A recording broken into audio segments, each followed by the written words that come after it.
So good afternoon, everyone. My name is Joe. I am going to be facilitating today's loan repayment presentation.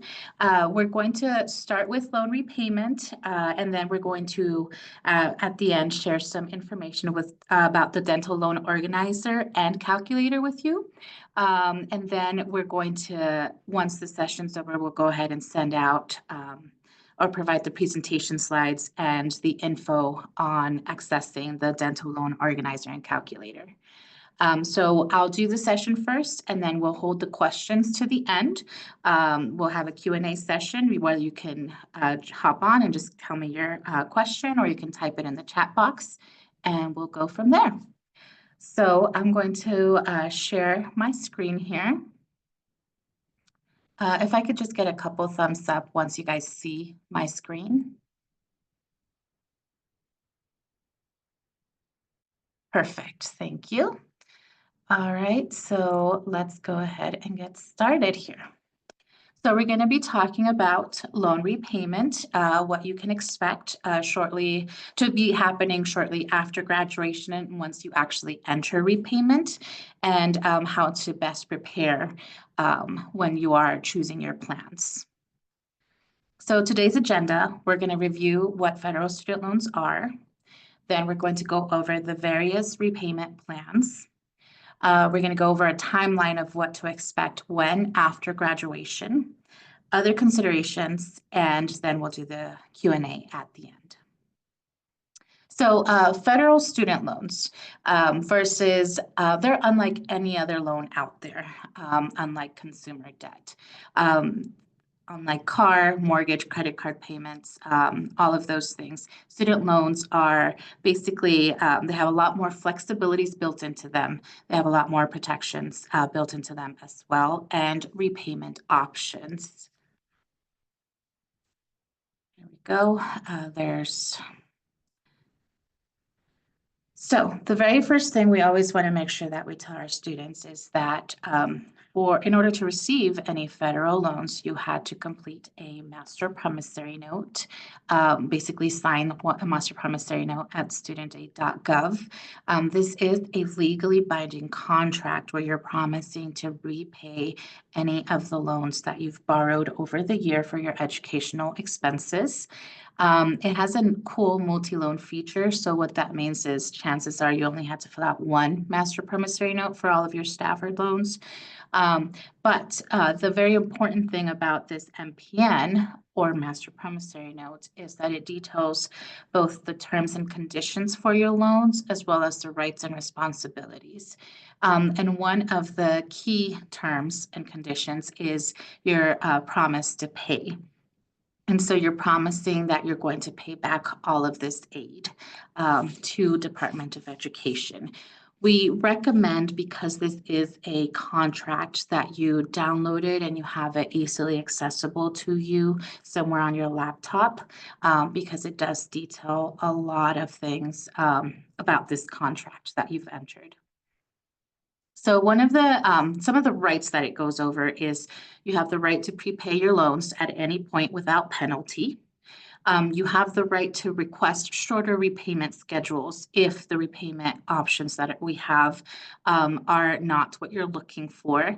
You do have the ability to change repayment plans, and I think that's a very big flexibility with it, because a lot of students initially worry about which plan they're going to choose, but then what if things change? What if life changes and you need to switch to a different plan?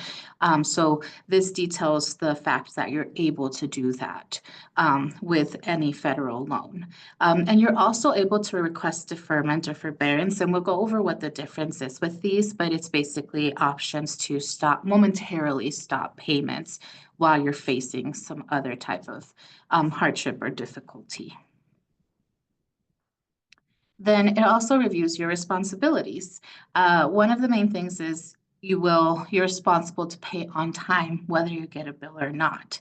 And so the they're required, your loan servicer is required to provide you a bill at least that first time when you're entering repayment, but you may not always get a bill. That's typically not the case. You usually get the bill, but what you're doing is you're promising that you're going to pay every month on time, whether you receive a bill or not.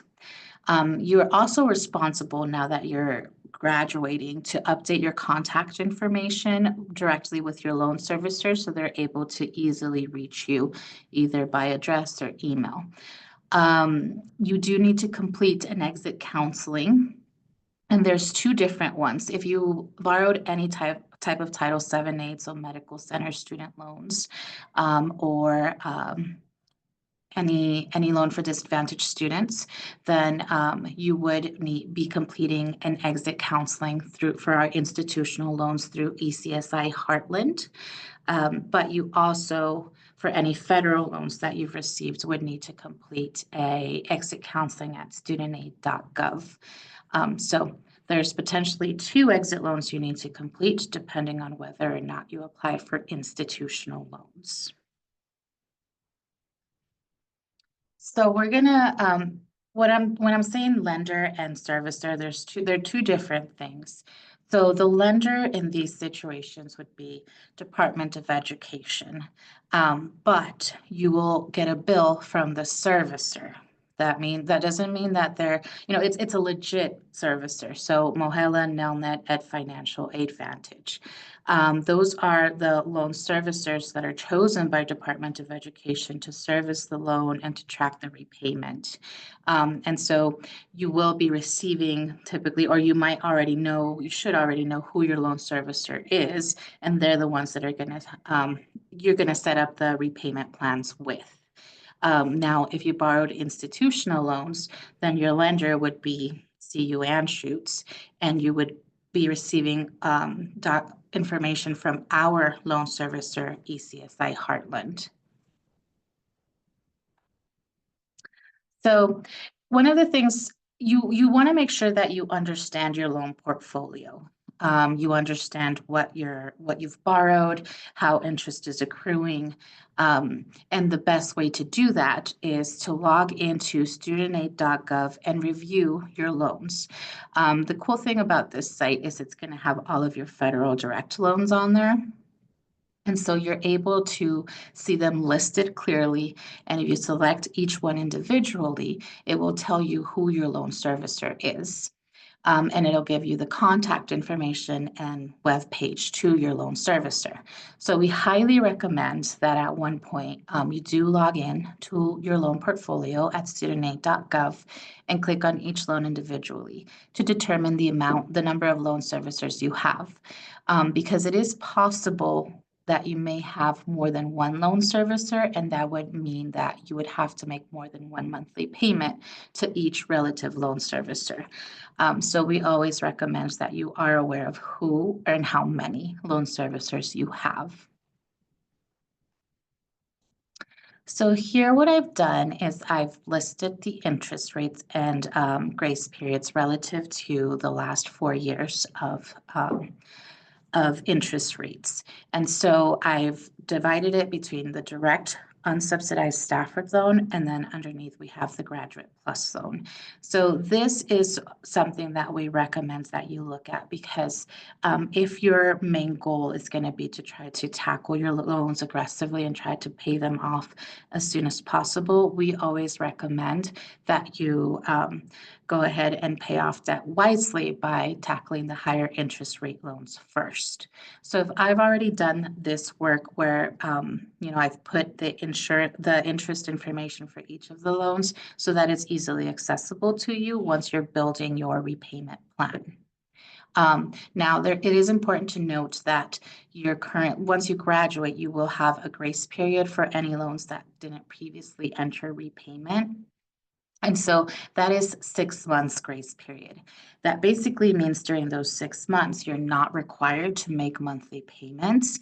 Your interest is still accruing during those 6 months. You're just not required to make a payment. So if you were to make a payment, it would be considered voluntary, and you can have it applied to however you choose. So in that case, it would be towards a higher interest loan because it is a voluntary payment, an extra payment that you're making. So just really please note that loans that previously entered repayment, like let's say you took a leave of absence, or between undergrad and grad, you were outside of school more than 6 months. If you ever entered repayment on any loan, those loans do not get a new 6 months grace period. So those if you have any, you would you would enter repayment the month after graduation. But all loans that have not entered repayment, you do get that 6 months grace period. All right, so this is something that occurs to all of the loans. So currently, if you log into studentaid.gov and you look at your loan portfolio, you'll see that there's a section for your principal balance, and then there's a separate section for the interest that's accruing. And right now, the interest is accruing on that principal balance. Well, capitalization basically means that now your principal and your interest are going to be lumped together to include a larger principal, and this is what interest is going to build off of. That's called capitalization. And so it happens to all of the loans, typically 6 months after you enter, or once you enter repayment, but that's not something that the financial aid office has a say in. This is a policy through your loan servicer. So what we always recommend that you do to have the most clear and up-to-date information and correct information is that you contact your loan servicer and you ask them what their capitalization policy is. And then they'll go ahead and tell you, if your loans are going to capitalize, when that's going to happen. Once you know that, you can go ahead and make strategic payments towards interest only or principal only, however you'd like, in order to lessen the impact once capitalization actually occurs. So you can get that information and that capitalization policy from your loan servicer. And if you have more than one, you would want to call all of the loan servicers to check on their policy. Okay, so this next section, we're going to go over terms and conditions and what some of these words mean and how they work. So one of the things that you will have an option to is consolidation. So consolidation basically means right now you have you may have multiple loans from every year with varying interest rates. And sometimes students choose to lump all of those into one large loan and one new interest rate, one solid interest rate across the board. Some of the reasons why students would do this is to reduce the number of loan servicers. So that's why it's important to know how many loan servicers you have. If you don't want to make more than one monthly payment, and if you have multiple loan servicers, this is a reason to consolidate. It's also a reason if you qualify and are wanting to look into income-driven repayment plans. If you're trying to use this in conjunction with public service loan forgiveness to be able to save the max possible, potentially. Some of the consequences of loan consolidation is it is an entirely new loan, which means that it will be new terms and conditions, and it could result in increased interest costs. And because of that, the repayment term can increase up to 30 years rather than initially 10 or 20 based on your chosen repayment plan. A negative effect to loan consolidation is the loss of grace period or deferment. So basically what that means is, earlier we spoke about once you graduate, any loans that hadn't entered repayment previously, you get 6 months grace period. Um, if and when you choose to consolidate, you would lose the remainder of that grace period. So what we what we typically advise is to not start on loan consolidation until about your fourth or fifth month of the grace period. That way you're not losing any remainder grace period once you once you do a loan consolidation. Deferment. So this is something that a lot of you're on now, which is a period where you're not required to make a monthly payment. And currently you're not required to because you're in school deferment. You're currently a student, therefore you're not required to make monthly payment. It is important to note, though, that the interest would continue to accrue on any unsubsidized and graduate plus loans, even while you're in deferment. That's why you would see the principal on one side and then the accrued interest on another when you log into your loan portfolio. But this basically means that you're not required to make monthly payments. So once you graduate, you would no longer be in in-school deferment and therefore would be entering repayment. However, if you can't make your scheduled loan payments, and because of whatever reason, there's a medical reason, or you're moving, or you don't have a job, or you lost your job, or whatever the reason may be, if there comes a time when you're not able to make your monthly payment, you want to make sure that you contact your loan servicer to discuss forbearance options. And so forbearance basically means there's the ability to stop or temporarily reduce your monthly payments up to 12 months, depending on the circumstance. So you would file this or talk with your loan servicer about this, and then they would tell you, okay, we'll stop payments for 3 months, 6 months, 12 months, whatever it is, based off of the situation. Interest will continue to accrue during this time. However, because your loan servicer is aware of any situation or hardships, they stop the payment. Therefore, you're not becoming delinquent on your loans. This is something that we always recommend students. If there's any hardship, you're contacting your loan servicer before you miss a payment. Because if you do miss payments, there is the possibility of becoming delinquent or defaulting on your student loans. And that basically means their loan servicer hasn't heard from you. They're not receiving the monthly payment, so they put you in this status. Consequences of falling into delinquency or default is your entire loan may become immediately due. The ability to request forbearance or deferment or loan forgiveness, if you're in a public service loan forgiveness plan, may be forfeited. You would be assigned to collections and charged all these additional fees. It could be reported to the credit bureaus, therefore impacting your credit history, making it hard to make big purchases. Garnishing wages and tax refunds, because Department of Education is able to do that.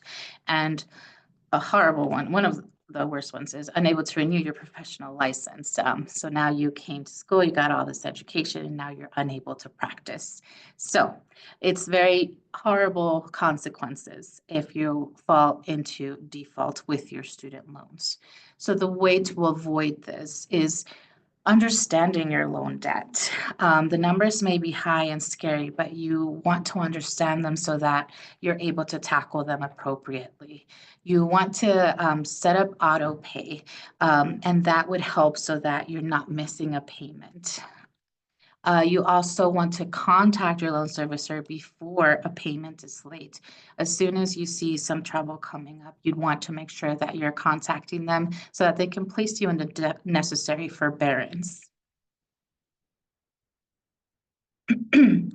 Loan discharge.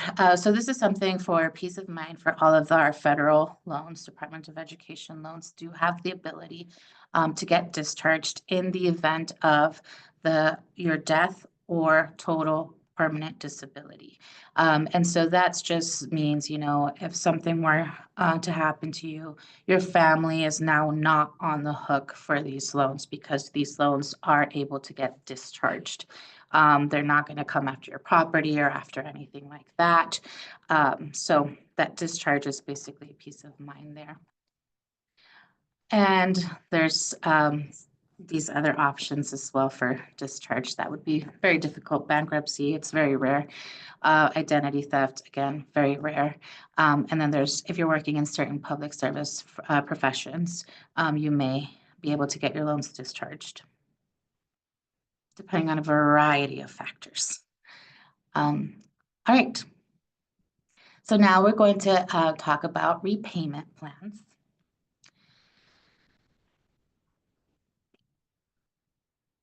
All right. So the first ones, there's 3 traditional repayment plans. The standard is the one that you will, if you just forget to reach out to your loan servicer, if you just don't want to look into the different plans, this is the plan you're going to be automatically placed in if you do not choose one for yourself. The standard repayment plan is a plan for 10 years. It does result in the highest monthly payment out of all of the plans, but you pay off your debt quicker.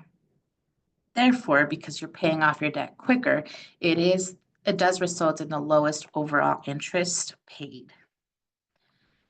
Then we have the graduated traditional plan. This one is also a 10-year plan. It is more expensive than the standard plan because the monthly payment adjusts every 2 years. And so the way that this works or how it operates is under the assumption that when you're recently graduated, you may be doing residency or you may be starting with a lower pay than other people in your field. And so initially your payment is smaller, but then it assumes that every couple of years your income will increase. Therefore, the monthly payment is revised every couple of years so that it's aligns with your perceived income at that time. So, it's basically adjustments to your monthly payments every 2 years. Then we have the extended traditional plan. Extended is the lowest monthly payment out of the 3 traditional plans, but because it extends from 10 years to 25 years or up to 25 years, it does result in being the most expensive in interest paid overall because you're paying for a longer period. And then we have our income-driven repayment plans. So currently, the SAVE plan is not currently on the table. It is going through the litigation, but we do have income contingent, income-based, and pay-as-you-earn. They do take into consideration the amount of the percentage of discretionary income. And discretionary income is basically the difference between your adjusted gross income and 150% of the poverty guidelines for the state where you're working according to your family size. And so these plans typically, there's income protection. So you do have to demonstrate partial financial hardship in order to qualify for these. So they do require paperwork every year. Payment is recalculated or can potentially be recalculated annually. And so for these, in order to continue to qualify for them, you would need to submit proper documentation every year. If you forget to submit the documentation on a year, you'll be put into a standard traditional repayment plan.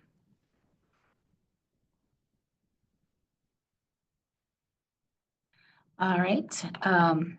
And so, there you go.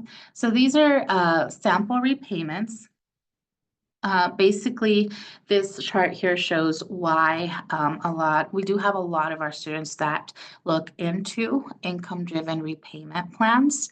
And this is basically why these plans typically result in a much lower monthly payment. And so it's just an example of how different the monthly payments can be. And so there is a loan simulator at studentaid.gov. If you're logged in with your FAFSA username and password, it takes into consideration your actual loans. And then you could input where you're going to be working, like what state, so it could determine your different percentages for income, and then your household size. And that way, it'll tell you what your projected or estimated monthly payment would be under each of the plans. And then you can choose your top two, maybe off of that, because it'll use your actual loans to project a estimated monthly payment. And then once you have an idea of what your preferred plans are based on what you're comfortable with paying monthly, you can contact your loan servicer and let them know. So I'm mainly interested in these two plans. Can we talk about them? And then you can go over more detail about, your specific scenario, if you're doing residency, if you're relocating, if you're doing a private practice, if you're going public, and then you can kind of get a better idea of how, which repayment plan is going to work for you based off of the initial estimates from the loan simulator. Because at least at that point, you're calling your loan servicer with an idea of which plan seems to work for you. And then they can kind of help you hone in on which one is the one. Also based on like your filing status as well, if you're married, or if you're filing jointly or separately. So there's good pros and cons to income-driven repayment plans. The good thing about them is that they most definitely, more often than not, result in a lower monthly payment. They are eligible to be used in conjunction with public service loan forgiveness currently. And it's a temporary solution to at least be able to pay something so that you're not getting behind on those payments. The bad thing about the income-driven repayment plans is that they do require annual paperwork for adjustments to income and household size, and they may end up with longer repayment terms, which means overall higher interest costs. Right, other repayment options. So public service loan forgiveness, it's PSLF. This is something you're able to use in conjunction with your income-driven repayment plans. You can choose to consolidate your loans if you'd like, as far as PSLF goes. But basically, you would need to make 120 qualifying monthly payments. And then once you pay that 120th payment, you would then talk to your loan servicer to start the process of forgiving the rest of the loan. Now, there's a couple of things we need to go over. In order to qualify for PSLF, you need to be working with a qualifying employer. You also need to make sure that you're not paying more than, than what is you only pay what your monthly obligation is, no more, no less, because that way you can make sure that you maximize the benefit of the forgiveness amount. Once you get to the 120th payment, you want to make sure you're tracking your payments. Your loan servicer does that as well, but we always recommend that you track your payments, because that way, as soon as you get to that 120th, you can start that process for forgiveness of the rest of the loan. And it does say here qualifying, not consecutive. So what that means is, let's say you start working with a qualifying employer and you make your first 12 payments under PSLF, and then you decide to go into private for a couple of years. If you ever go back to another qualifying employer, you don't lose the initial 12 payments you made. And so you would just continue with payment number 13 and so on. So it's qualifying payments, not consecutive. So here I just put what is considered a qualifying employer. Basically, nonprofit organizations under Section 501c3. A lot of federal, state, and local government organizations, and so on and so forth. So if basically your employer will know if they qualify for, or if they're a qualifying employer with PSLF. And so what we recommend that you do, if this is something that you're interested in, is you check with your employer regarding their classification. And then if they are eligible, you will need them to complete the PSLF form. And so, that's something that you work with the HR department with your employer to get that completed.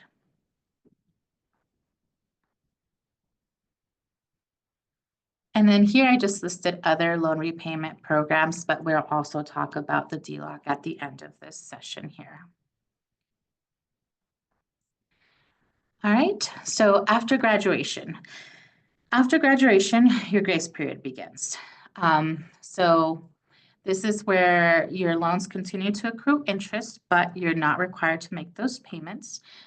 This is where you need to make sure that you're updating your contact information with your loan servicer. You're organizing your finances and thinking through the best repayment plan for you. During this time, you also want to be securing employment or relocating or doing what it is you need to do to make sure you have your job put in place by the time you enter repayment. If you are going to be looking into consolidation for public service loan forgiveness purposes or any to reduce the number of loan servicers, this is typically around the 4th month is when you start looking into or getting that documentation so that you can be placed into the appropriate plans by the time you enter repayment. And that way you're maximizing your 6 months grace period and you're not losing any of that. If you are required to go on active duty, you want to make sure that you're contacting your loan servicer so they can make sure they put the necessary deferments on your file. It's just time to kind of gather your thoughts and get everything into place. So you will receive a repayment notification from your loan servicer up to 2 to 3 months before your first payment is due.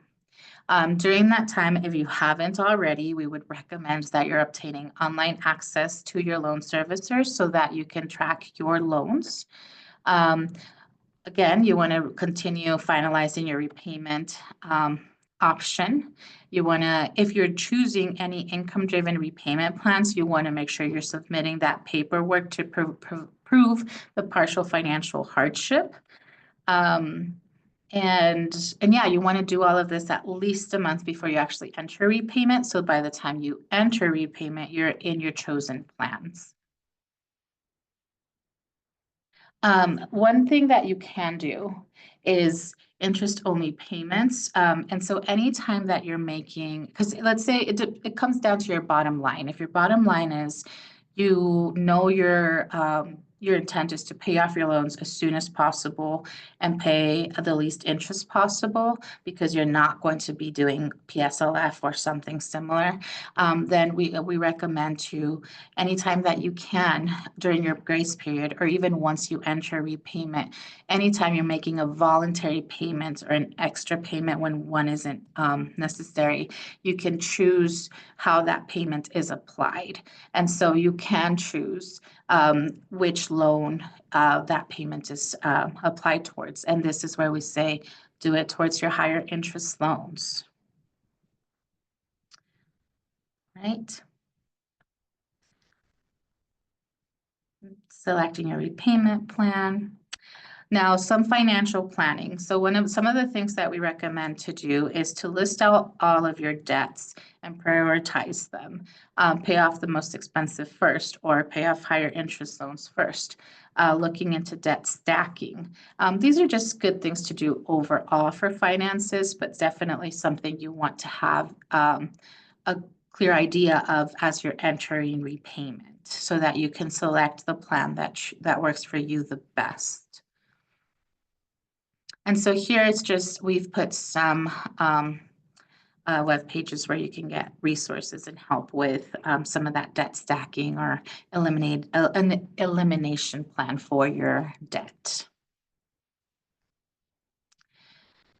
So again, anytime you're making additional payments, they're considered voluntary payments. And so you can instruct how those are applied to your loans. You want to do two things. First, apply it to the loan you wanted. And then after the payment has gone through, you want to go back in and make sure that your payment was applied how you wanted it to be applied. That's not to say the loan servicer is purposefully going to apply your payment wrong. We just say it's always good to just double check that your payment is actually applied how you meant for it to be applied. All right, so a lot of you may be receiving pamphlets in the mail about refinancing. So refinancing basically means that currently you have loans through Department of Education, and they have all of the wonderful flexibilities, repayment plans, forbearance, discharge things associated with them. But we have private lenders that may be letting you know, hey, if you refinance your loans with us, we can give you a lower interest rate, or we can do whatever it is they may promise. So more often than not, we recommend not to refinance, but it does come down to your bottom line. So before you're refinancing or choosing somebody to go with for that, you want to make sure that you're checking any interest that they're promising. Is it fixed? Is it variable? What are the terms and conditions? Just know that you're coming from Department of Education loans with all of their flexible terms and potential for loan forgiveness, and moving over to a private lender where those are not necessarily things that are offered. With a private lender, honestly, it's really if your end goal is complete debt elimination, then you may want to refinance if you have an amazing interest rate that you've been promised. But you just need to be wary and need to be careful with that, because you are losing a lot of flexibilities going from Department of Education to a private lender.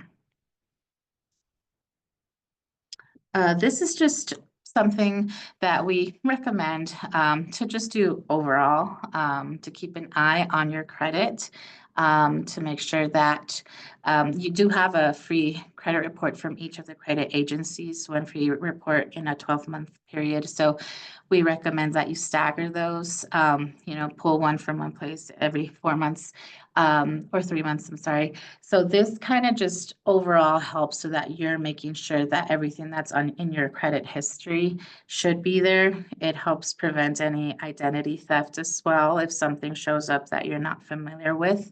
And it's just good to do overall for your finances. And also something to keep in mind is that after the end of the tax year, you will get a form. It's called the 1098E form, and you will be receiving that from your loan servicer. And you use that form to potentially get tax deductions once tax season comes around. So there are some tax deduction benefits, but you want to make sure that you're getting your 1098E form from your loan servicer. They should mail it out automatically, but that you're using that when you're filing your taxes so you can get the necessary tax deduction or the relative tax deduction. All right, if any of you are moving, relocating for your job, or if you're doing residencies and you need help with that, with any of those funding any of these things. The financial aid office does not have, we don't do anything internally for this, but we do have lenders, private lenders that have specifically residency and relocation loans. So I did list them on this presentation if that's something that you're interested in. It is not money that comes through the school, which is great because this is actually goes directly to you from the chosen lender for residency and relocation purposes. So if that's something anyone is interested in, these are the lenders that are currently doing those residency and relocation loans. But again, it is a private student loan, so it's not Department of Education loans that go through our office, and they do require a credit check because you're applying directly with the lender. All right, so ultimately what we say is you want to manage your loans. You don't want to let them control you. You want to understand them so that you can choose the best repayment option for you.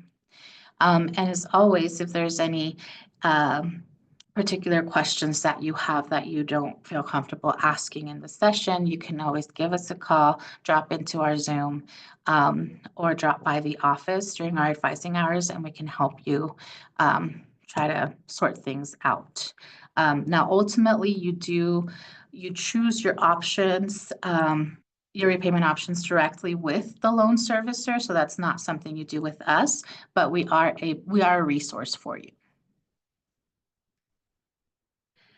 So at this point, Dee Dee, do you want to go ahead and do your? Yeah, wonderful. Thank you. All right, I'm going to go ahead and share my screen. So bear with me just a moment.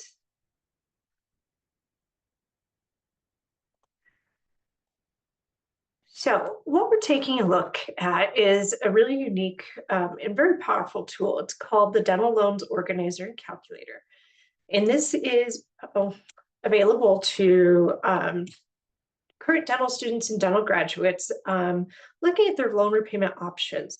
Now, this product is actually made by the American Association of Medical Colleges, the AAMC, but the dental organization, they actually have made an agreement and sponsor your being able to access this free resource as part of being an eligible institution. So after today's session, we're going to email out some helpful information to you. So if you'd like to use this resource, you can set up your account and start using it to run more detailed projections based on your next step in your career. So we're going to go ahead and get started with it's called DLOC.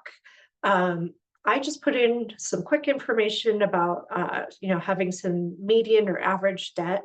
The last time we ran that for the last graduating class of dental students, it was about 246,000. So I just did some sample numbers here in order to demonstrate what this calculator is capable of doing for you. A few things that I'd like to highlight here is that you want to make sure that you are making sure this calculator is looking at your loan borrowing. So you're going to have the opportunity to upload a data file from studentaid.gov. And that is your specific borrowing, your numbers, the associated interest rates, and it uses all of that information that you can load into this calculator with a quick upload in order to run projected repayment scenarios. So I'd encourage you to spend time with this. You'll want to make sure that in addition to uploading your student aid file, that you've also manually entered in any of those school-based loans that Joe mentioned. So maybe it's a Title VII loan or a CU Medical Center student loan. All of those loans can be manually entered in here by using this add loan feature. So what's really nice is if you had any, we'll say private educational loans or a school-based loan, you can put that information in here and also add the information about interest rates and subsidies so that you can have a more complete look at what your repayment scenario would actually look like. I'm going to cancel that. All right, so once you get your student aid file loaded, you're going to go over into the calculator and you're going to start plugging in some information about kind of what you think your next step's going to look like. And there's really 3 different scenarios that they've outlined here. If you graduate and you go right into private practice, meaning no training, no additional schooling, then you could go ahead and select this first option. Now, I know a lot of the times it's really unclear potentially what scenarios you could be looking at. So know that you can come back and change these things. If you're thinking about salaries and maybe you don't have this information, these question marks actually have this really nice feature about some national data that has been gathered. And certainly you can link out to those resources here. So in terms of, if I just said, I'm going to go ahead and use a scenario where the borrower graduates and they're making that sort of typical scenario, household size of 1, and their dental graduation date of May of 2025. Just so you know that really it's almost the same, unless you are going to be living in Alaska or Hawaii. Most people will put the contiguous US states as their option there.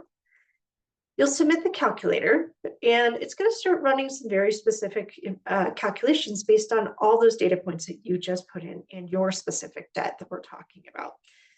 So in this top section is just a summary of that information that you have already input about your household size, salary, etc. The one thing that I'd like to highlight here with this calculator, it's really important. Bear in mind how much the monthly interest cost is for your debt. So sometimes you want to make sure that you write down this number here. For this particular borrowing scenario, it's about $1,900. So know that anytime that you're paying less than this monthly interest amount, you're not even covering the total cost of the loan. It's only when you start paying more than $1,929 that you're actually starting to touch the principal. So the way the loans are serviced is that any payment you make is first always applied towards fees.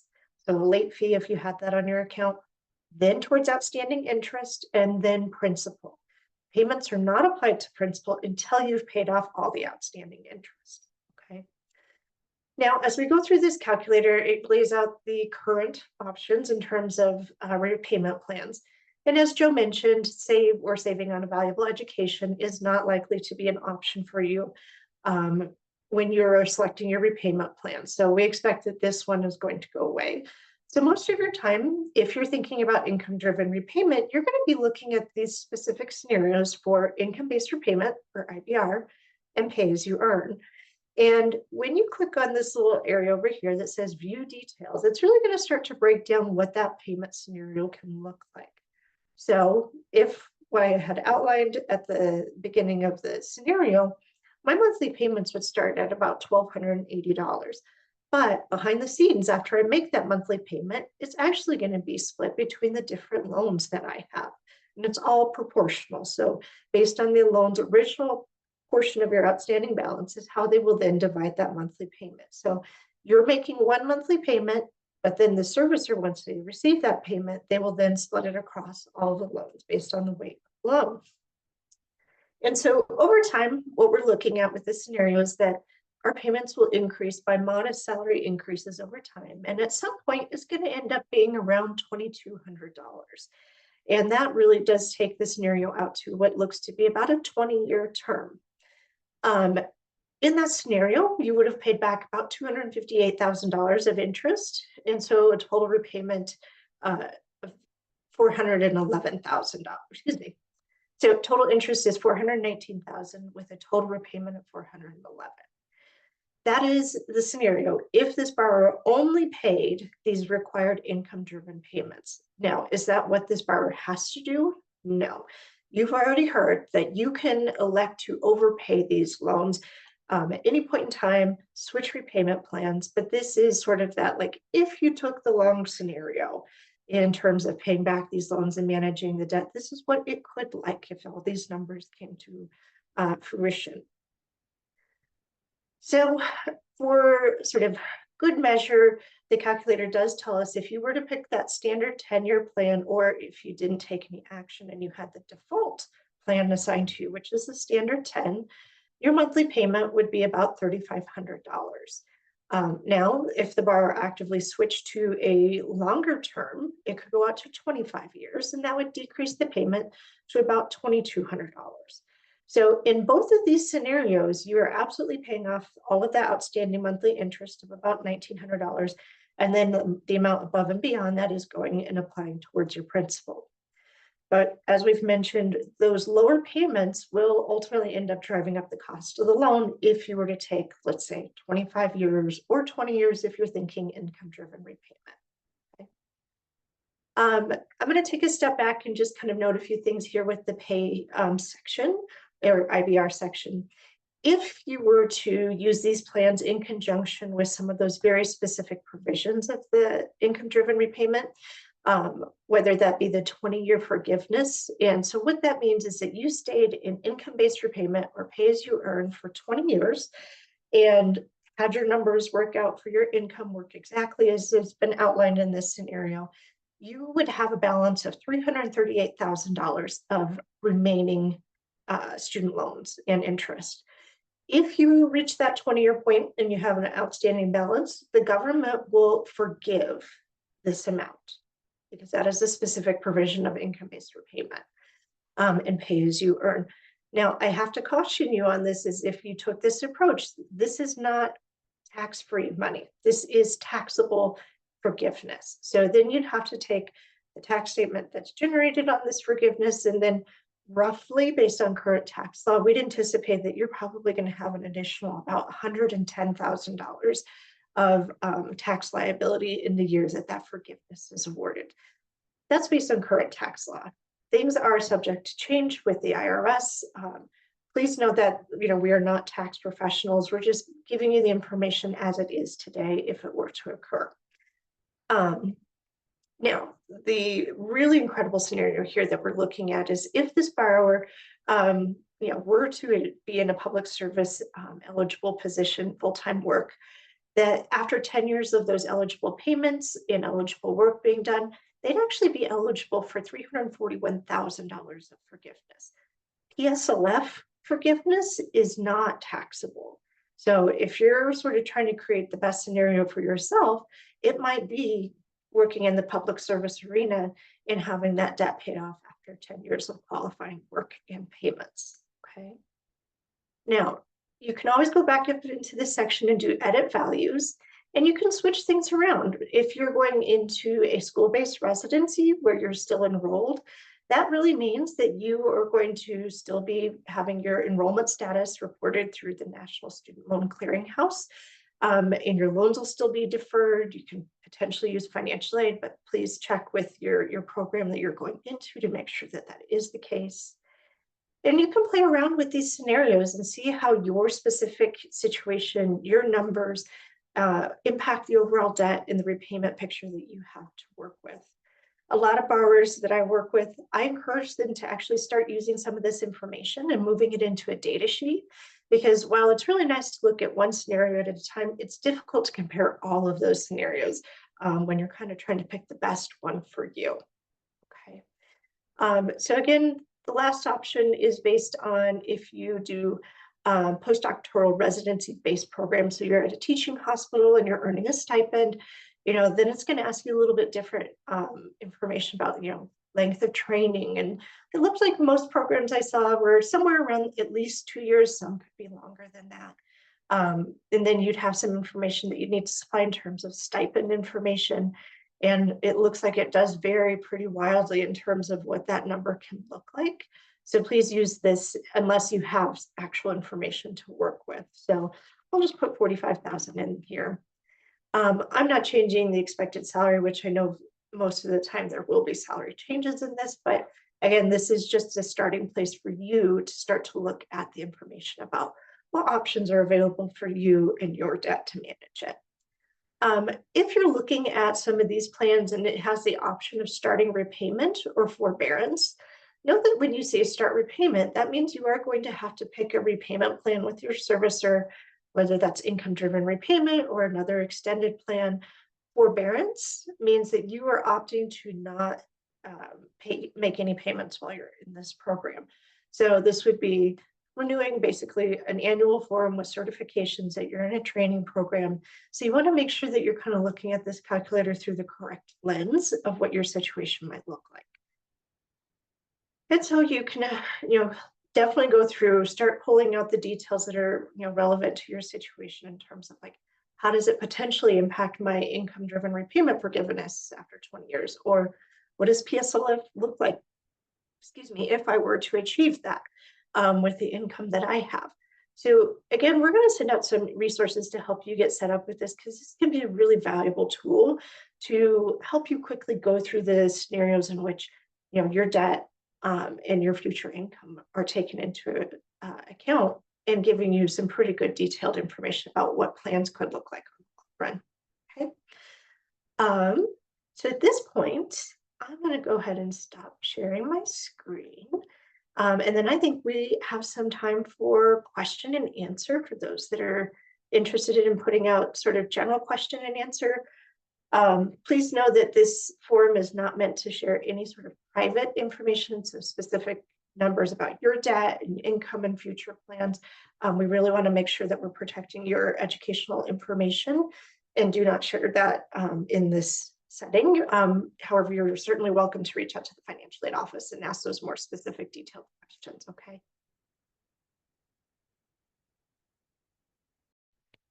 Hi, thank you guys for your presentation.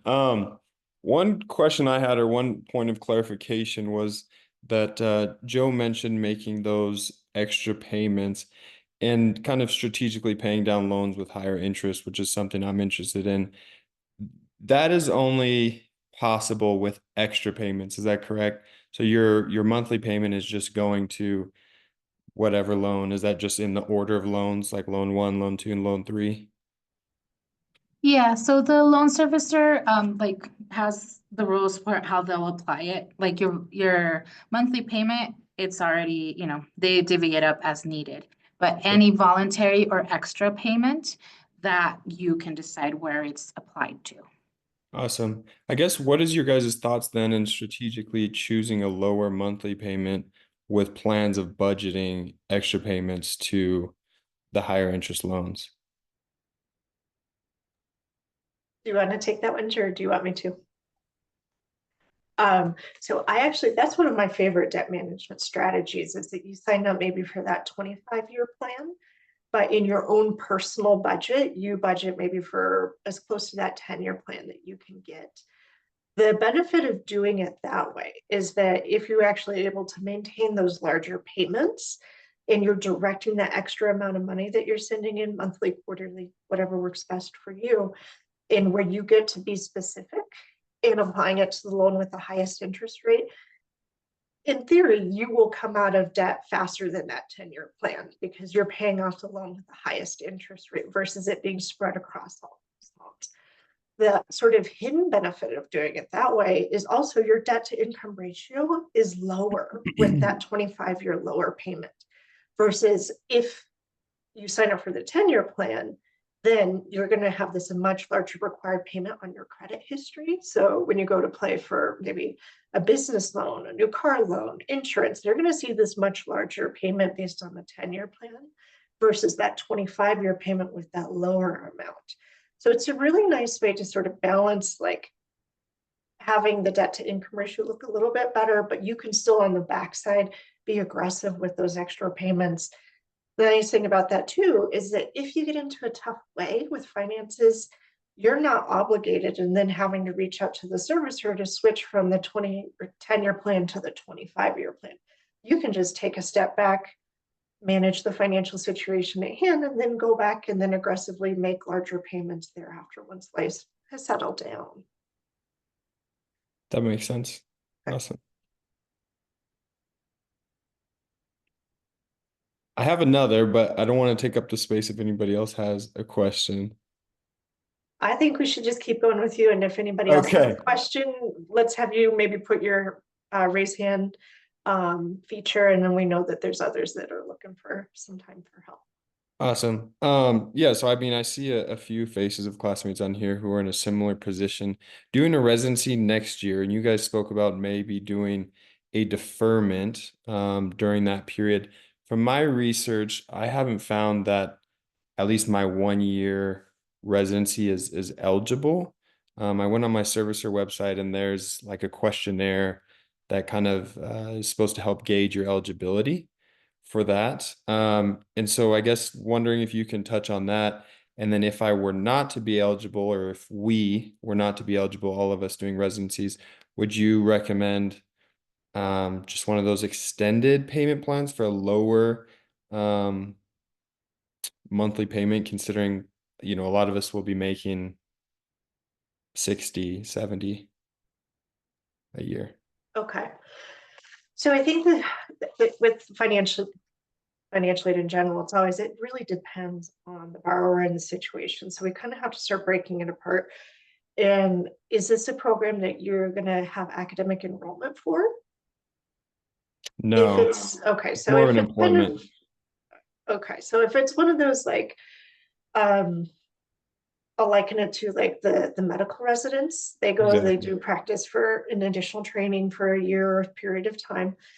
They're not in school either. And so what you would do most likely is use income-driven repayment, at least for the time that you're in that lower paying position. You can stay in that after you finish your training and then look to aggressively overpay the loans, pay down, kind of use some of those strategies that we've talked about already.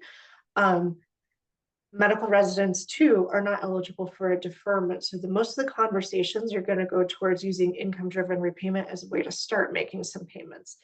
Gotcha. But if that's not a realistic possibility, maybe say you're going to San Francisco and all of your money is going to rent, I totally understand that. So then what you can maybe tap into is the residency forbearance, where if you're participating in either a medical or dental residency program and you do not want or cannot pay your student loan payments for that year or two, you can use a specific provision related to being in a dental residency program that stops those payment requests. And usually those are done in annual increments. Okay. So you have to take a step Options. back. Yeah. No, there's options, but that's totally helpful. And especially for those who might be thinking about public service loan forgiveness, those times in which you're doing these training programs where you're making low income, you're in an eligible employer or working with an eligible employer, so like a nonprofit, those would be good ones to really start to look at having the income-driven repayment start as soon as possible with that plan, because then you have low payments to count towards the 120 that you need for PSLF benefits. Awesome. Well, thanks, guys. Yeah.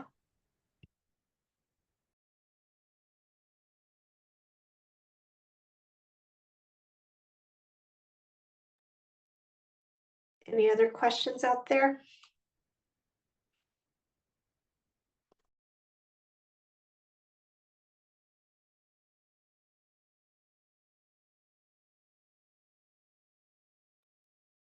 All right, I'm not seeing anything in the chat and I don't see any hands in the picture gallery here. So with that, I think, Joe, if you're okay, we'll wrap it up. All right. Yeah, that works. Well, Thank you, guys. And we'll get you those resources in the presentation soon. Thank you. Bye.